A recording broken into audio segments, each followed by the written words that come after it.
नमस्कार मित्र. माझं नाव डॉक्टर सत्यजित विजयकुमार बोराडे. मी as a M D medicine associate assistant professor म्हणून भारती हॉस्पिटलमध्ये कार्यरत आहे. आज आपण पायाला येणारी सूज, सीकेडी, कारणे, लक्षणे, उपचार या संबंधी माहिती घेणार आहोत. पायाला येणारी सूज आणि तीव्र स्वरूपाचा मूत्रपिंडाचा आजार किंवा सीकेडी या विषयावरील आजच्या सत्रात आपले स्वागत आहे. आज आपण पायाला येणारी सूज, त्यालाच आपण पिडल एडिमा असे म्हणतो. ते म्हणजे काय, त्याची कारणे काय आणि त्याच्या सिकडीशी काय संबंध असतो आणि त्याचे व्यवस्थापन कसे करावे या संबंधी जाणून घेणार आहोत. सर्वप्रथम पिडल एडिमा म्हणजे काय? पिडल एडिमा ही अशी एक स्थिती आहे ज्यामध्ये तुमच्या पायाच्या खालच्या भागामध्ये सूज येते. तिथे अतिरिक्त द्रव्य साठून राहते. ते कशामुळे साठून राहते? ही सूज येण्याची कारणे आज खूप आहेत. त्याचा हृदयाची समस्या, यकृताच्या समस्या, मूत्रपिंडाच्या समस्या आणि थायरॉइडच्या समस्या. तसेच पायाच्या रक्तवाहिन्यांमध्ये जर रक्ताच्या गुठळ्या झाल्या, तर त्यामुळे पण सूज येण्याचे कारण असू शकते. आपल्या पेशीच्या आतल्या भागात द्रव्याचे मुख्य 2 विभाग असतात. पेशीच्या आतल्या भागात आणि बाहेरच्या भागात. पेशीच्या बाहेरच्या भागात आणि रक्तवाहिन्याच्या आतील भागात द्रव्याचे विघटन किंवा डिस्ट्रिब्युशन आपण म्हणतो, ते योग्य प्रमाणात नाही झाले, तर तिथे सूज येऊ शकते. बहुतेक वेळा हृदयाच्या समस्या किंवा अधिक द्रव्यामुळे रक्तवाहिन्यामध्ये खूप जास्त प्रमाणात दाब निर्माण झाला, ही अशी समस्या होऊ शकते. रक्तामध्ये पुरेशा प्रमाणात द्रव राखण्यास मदत करणारे अल्ब्युमिन नावाचे घटक जरी कमी असेल, तरी ही सूज येऊ शकते. शरीरातील द्रव्य पदार्थाचा समतोल राखण्याचे अतिशय महत्वाचे काम मूत्रपिंडे करतात. मूत्रपिंडे हे कचरा काढून टाकण्याचे आणि द्रव्य प्रमाण पदार्थ नियंत्रित करण्याचे काम करतात. जेव्हा त्यांचे कार्य अस्तव्यस्त होते, तेव्हा सीकेडी किंवा एकेआय किंवा नेफ्रोटिक सिंड्रोम सारखे आजार दिसून येतात. आता आपण क्लिनिशियन एडिमाचे निदान कसे करतात ते पाहूया. सर्वप्रथम क्लिनिशियन तपशिलावर पेशंटची माहिती घेतात. त्यांना आपण हिस्ट्री टेकिंग म्हणतो. त्याचबरोबर त्याचे जनरल एक्झामिनेशन करतात. आणि त्या जनरल एक्झामिनेशन मध्ये ते ह्याची पण माहिती घेतात की पेशंटला हृदयविकार किंवा मूत्रपिंडाचा त्रास, थायरॉइडचा त्रास किंवा हार्ट अटॅकशी संबंधी काही त्रास आहे का, ह्याची पण ते माहिती घेतात. आणि ही माहिती घेत असताना एडिमा 2 प्रकारचे असतात. सर्वसाधारण स्वरूपाचा एडिमा, त्याला आपण जनरलाइज एडिमा म्हणतो, आणि स्थानिक एडिमा. सर्वसाधारण प्रकारच्या एडिमामध्ये मुख्य 2 कारणे असतात. हृदयाचा विकार आणि मूत्रपिंडाचा आजार. आणि स्थानिक एडिमामध्ये शरीराच्या फक्त एखाद्या विशिष्ट भागावर सूज येते.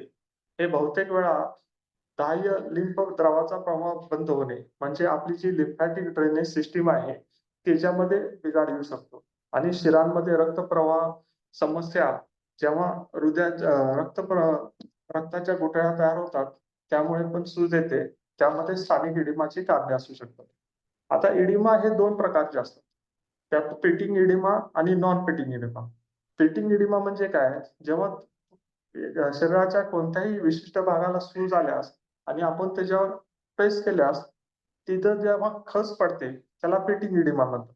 हा पेटिंग एडिमा मोस्टली मूत्रपिंडाचा आजार किंवा हृदयाचा आजार यामध्ये दिसतो. आणि नॉन पेटिंग एडिमा शक्यतो लिम्फॅटिक मध्ये अडथळा किंवा हायपोथायरॉइडिझम असल्यास तो दर्शवतो. मूत्रपिंडाचा विकार असलेल्या वेळी आपण काही टेस्ट पेशंटला ऍडवाइस करतो, ज्यामध्ये रिनल फंक्शन टेस्ट आहे. रिनल फंक्शन टेस्ट मध्ये क्रिएटिनिन, ब्लड युरिया, तसेच अल्ब्युमिन आणि क्रिएटिनिन रेशो, याचबरोबर पेशंटचे हिमोग्लोबिन आणि पेशंटच्या सोनोग्राफी, पोटाचा आणि श्रोणीचा अल्ट्रासाऊंड, यावरून आपल्याला पेशंटला कुठल्या प्रकारचा त्रास आहे त्यात आणि पेटिंग एडिमाचे निदान कसे करावे त्याच्यात मदत होते.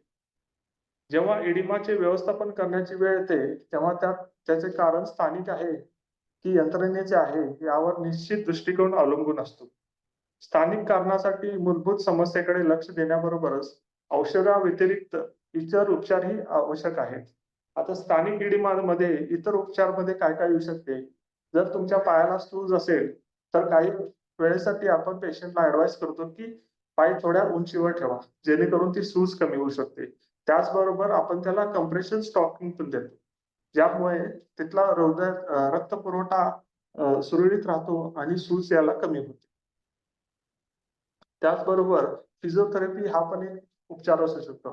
प्रशिक्षित व्यावसायिकांकडून मसाज व इतर शारीरिक उपचार घेऊन ती सूज कमी करण्यात येते.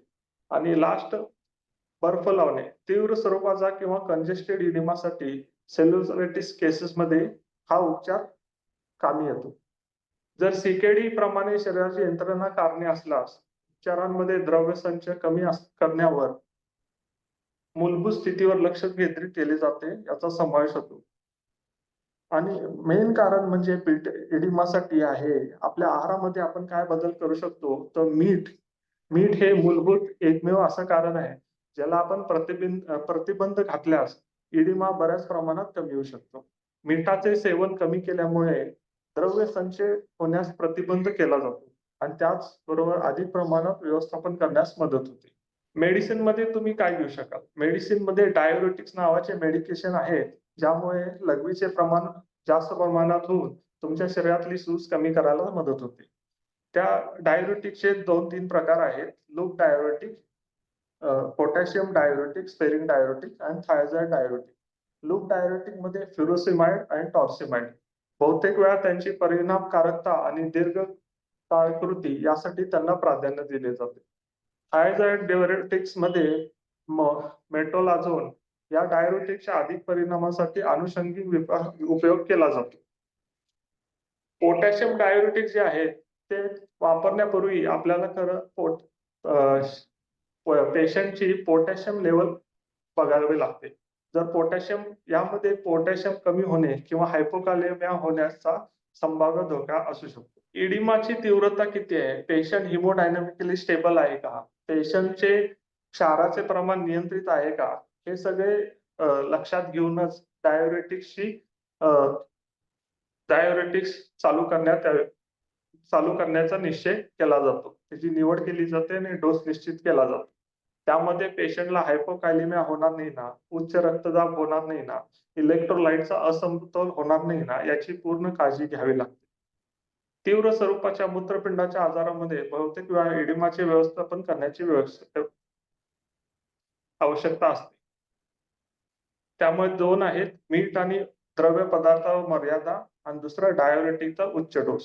लूप डायुरेटिक उदाहरणार्थ फ्युरोसिमाइड हे बहुतेक वेळा प्रभावी असतात, परंतु आवश्यक असल्यास थायझाइड डायुरेटिकचा देखील समावेश करून घेतला जाऊ शकतो. एडिमाचे व्यवस्थापन करण्यामध्ये खास प्रकारच्या दृष्टिकोनाचा समावेश असतो. स्थानिक स्वरूपाच्या कारणासाठी औषधोपचार व्यतिरिक्त पद्धती महत्वाच्या असतात आणि यंत्रणेशी संबंधित कारणासाठी आहाराचे समायोजन, डायुरेटिक्स आणि बारीक देखरेख याची आवश्यकता असते. रुग्णाला या विषयाचे ज्ञान देणे महत्वाचे असते.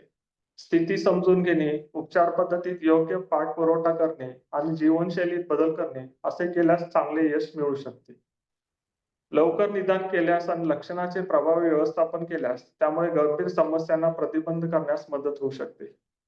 25 सप्टेंबर रोजी आमच्यासोबत राष्ट्रीय इडिमा दिन साजरा करण्यास सहभागी व्हा आणि इडिमा व संबंधित स्थितीचे लवकर निदान करण्याविषयी जागृतीत वाढ करण्यासाठी सहभागी व्हा.